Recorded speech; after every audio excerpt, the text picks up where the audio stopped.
13 News. I'm Robin Oginye. On Wednesday, federal immigration agents in Minneapolis shot and killed a woman they say was trying to ram them with her vehicle.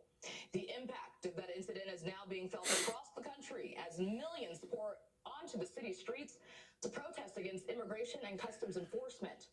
Fox News correspondent Garrett Tinney has the latest.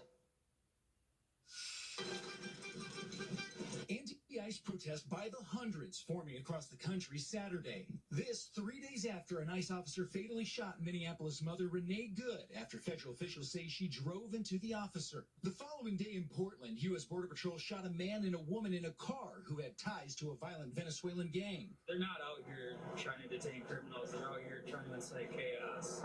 In a press conference Saturday, Minneapolis city officials noted protests and marches have been largely peaceful so far,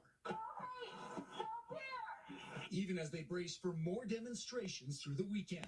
Obviously, there's a number of additional marches and protests that we will be monitoring today, and we are fully prepared if things cross the line and become unlawful to make additional arrests if necessary. President Trump making a weekend trip to Florida cast blame on the woman killed for Wednesday's fatal shooting and defended ICE agents. We will always be protecting ICE, and we're always going to be protecting our Border Patrol and our law enforcement. The demonstrations coming as Homeland Security pushes forward immigration enforcement operations. And with more protests still to come, particularly in blue cities like Chicago and New York, city leaders are reminding people what the law does and does not allow.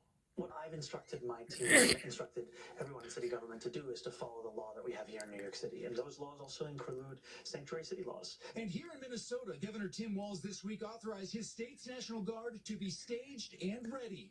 In Minneapolis, I'm Garrett Tinney, Fox News.